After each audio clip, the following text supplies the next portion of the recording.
I think many, on top of myself, would agree that one of Black Clover's best traits is the fact that it doesn't just focus on the main character. It gives a spotlight to a lot of different characters, not even just, his rival, the female lead, or the rest of the main cast.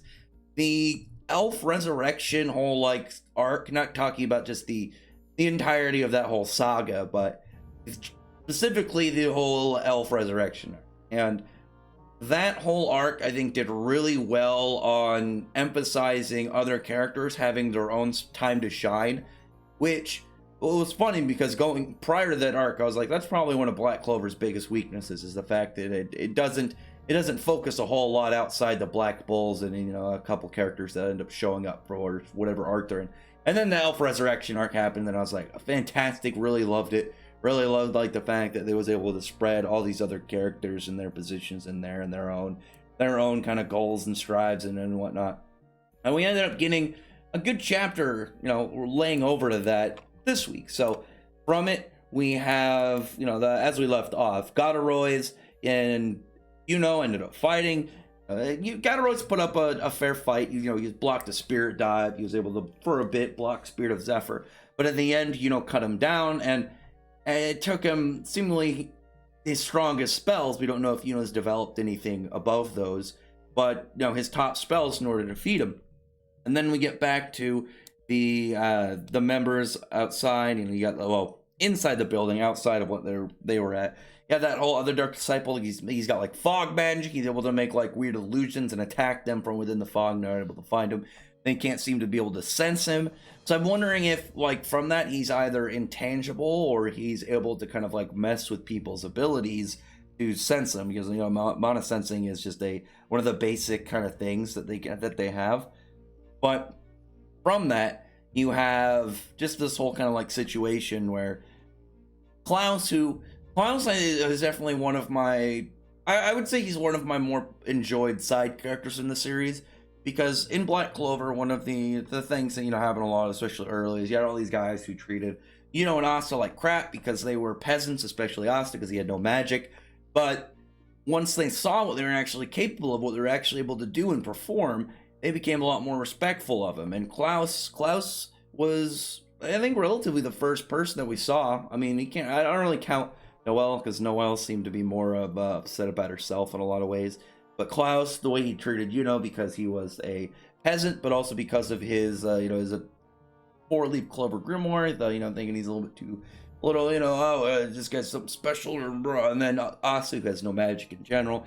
He treated him kind of poorly, and then when he saw what they actually did, what they were able to do, and able to kind of give out in these fights, and he seemed to really kind of gain some respect for him, and I like that. I really like that he was one of the first, rather, that ended up out of going down this line of being a better person and just kind of treating these other guys around them with a lot more respect and a lot more dignity. Anyway, him, and it's mostly him, and then this other character. I think her name is pronounced, is it Latoile or Latoile? I don't know. I think it's French. But she was possessed by the elf. I think her name was Kevin. Again, and it's hey, cool, really hard to pronounce elf name. Possessed this girl with also really hard to pronounce name. I was actually noticing she's gotten a lot of a fair amount of fan art since her whole debut. I'm guessing it's because of her glasses, and she's got some pretty alright design. It's her magic, I think, that's really useful. She's got the compass magic, which is very, very interesting. Although it was such a very odd choice from Tabata, and it's a whole it's got a locating ability, but it's also could mess with mana within the air. It's definitely a skill that I'm interested in seeing more of. So I'm wondering if her character is going to be a little bit more prominent within the whole Spade War, because it looks like she's one of the members of the Golden Dawn that doesn't just get annihilated here, so maybe she'll live on. But she's having a memory, and we saw it's William's talking about all the people that were possessed by the elves. They still have kind of a grasp on that advanced version, because anybody that we knew of that it's oh yeah, the elves took over, they got a buffed version of it. Look at Luck got the elf that took over, Luck, had a much higher end level of the lightning form, and he could straight mess with weather, and can call lightning bolts from storm clouds and stuff. A much better version, and from that, he was able to have a lesser degree of it being muscle memory, and my magic is able to memorize some of it and able to replicate that higher end version. Even if it's not the full one, it's still something useful. And I have Kevin, who's got her, well, not Kevin, I think his name's, I think it's pronounced Latois. I think it's French, I'm not sure. But she's got the useless north, and it's this compass that messes with Mono within the range of said compass. And she doesn't really know what to do either. They can't seem to locate him because it looks like it's messing with their ability to sense Mono within the fog. But comes in. You got the wind that's able to blow away some of the mist, but gets caught. He can't really do anything after that point. And but from the point of like, oh well, the wind was able to kind of like blow a big enough gust in order to expose this dude at least briefly. And here comes in Latois. She's able to use her useless north, or another atlas for what it's called, and then mess it so he can't use magic within it, because we got this ability more than a year ago. So we're able to be like, oh yeah, we know how this works. It's going to mess with that power that he's got, mess with the mana that's all around him. It looks like he starts to try and use his demonic power, and it's not going to be able to get in there because here comes Klaus with a big old spiral lance. And I really liked his whole like little mental dialogue, because he's talking about like, whenever he sees people with like talent that he can't match up to, he always feels like it's hopeless for him to ever really compete, and no matter how much training he's gonna do, he's never gonna be able to overcome them.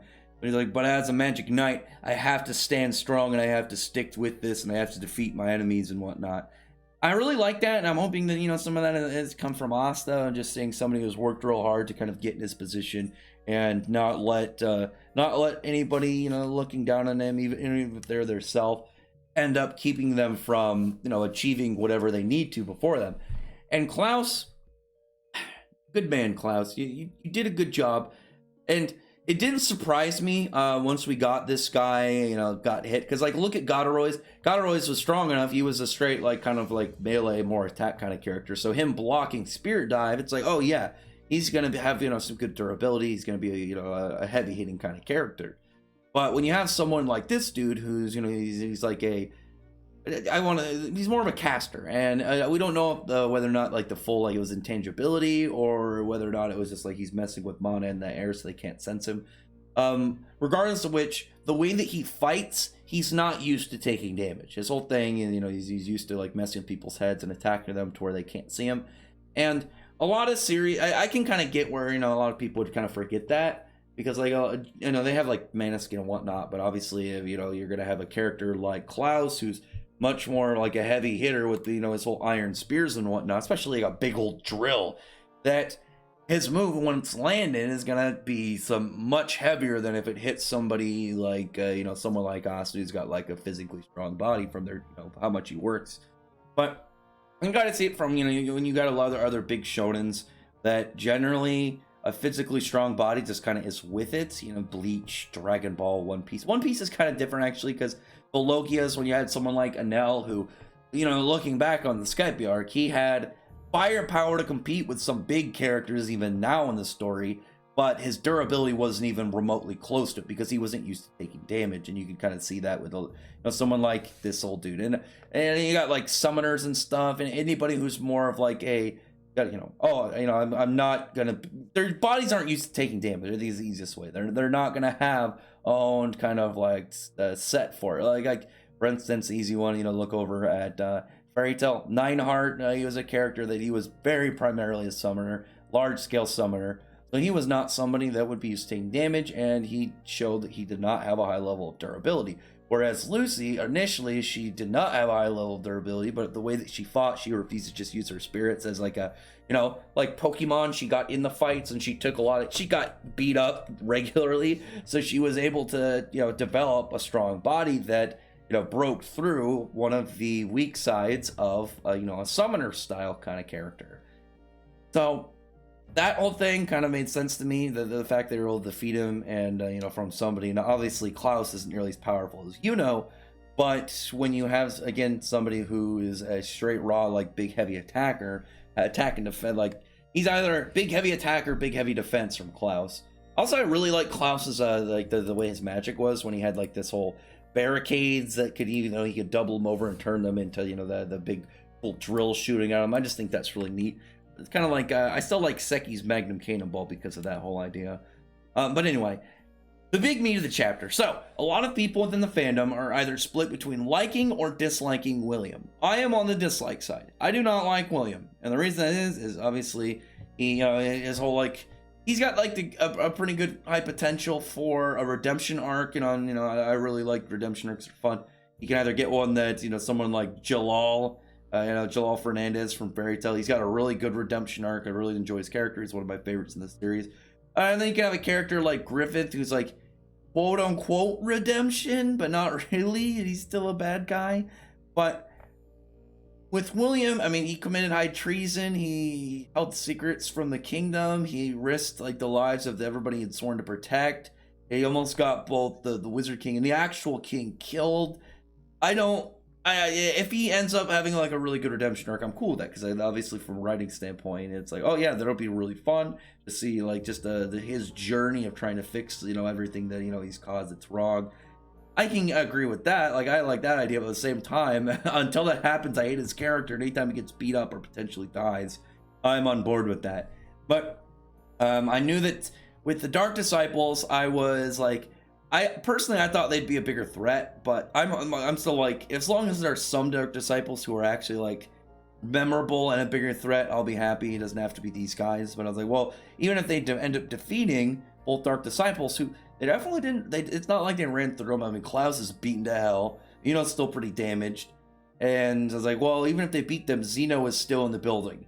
And I don't think that beating Zeno is even remotely possible. I don't think even really kind of pushing him is remotely possible at the moment, unless you brought in like every single captain to kind of be like, oh, it takes all of them to just kind of push back one Dark Triad member. But I don't think that's going to happen.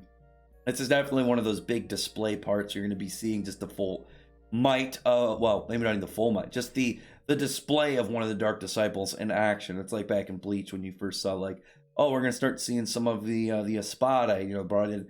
I know that Yami and Ulquiorra showed up first, but you can kind of go with that maybe, the way that they just mauled Ichigo, or you can go with Grimjaw, but Grimjaw also just mauled Ichigo. But with that, you have the creepiness of his bone magic. And I'm hoping he's got more stuff, like maybe just like a giant skeletal summons. Maybe he's got like a massive bone arm or a bone sword. I really like the whole like skeletal spider look to it. And I'm really hoping, because I was thinking about this recently, because I'm hoping Mars comes back. It's like, if Mars ends up helping, oh, well, maybe Mars would be like a good counter for blocking him, bone versus diamond. And I know there's would be like, oh, well, power-wise, maybe the bones beat him. I like the idea of like, instead of like the bone shattering through Mars's diamond magic, and it's like Mars makes like a big diamond wall, and like you have like all these bone spikes fly at it and then hit it instead of piercing it. They kind of like spread around it just like a swarm, and just spread off from there, just kind of grip it, so then render it useless. And it would just be so much neater. I like the creepiness of his magic, because like when William comes down, it's not like, oh, he's skewered, he's got him grabbed. He's like completely like entangled. It's like a web of bones, which is just badass in all aspects. And Zeno just doesn't seem phased. Like, it doesn't seem like it worked him at all. He's just like, oh, you guys aren't dead? I guess my Dark Disciples probably are dead then. Okay, man. Well, maybe I'll kill you guys. Maybe I won't. I'm gonna take this guy and just kind of get out of here. The next chapter's gonna hit pretty crazy. I knew that he was gonna just run train. I didn't think that he was gonna lose in any aspect. Because he's a big character, and this is the first display of him, so it would be very strange for him not to have some big, thick showing like this. Even casual, it doesn't have to be some crazy move. Maybe we'll get like all the other captains show up, and maybe even like Julius and Damnatio or something, and it's like the like big Clover like squad like jump on him, and he's like, well, I should probably take what I have already and leave. Then maybe use some big giant attack where he summons like a skeleton the size like big enough to grip down on the Golden Dawn base, and then kind of nopes out of there. Who knows? It's definitely like a pretty heavy display that a captain is nothing to a Dark Triad member. So from there, pretty happy about that. I really like Zeno so far. He's a really interesting villain.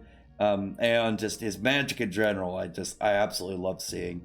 Other than that, everybody should be comment below. Thumbs up the video, but friend the like button, subscribe button, and check out my other videos. But that, I appreciate everybody who's already subscribed, and I thank you all for listening.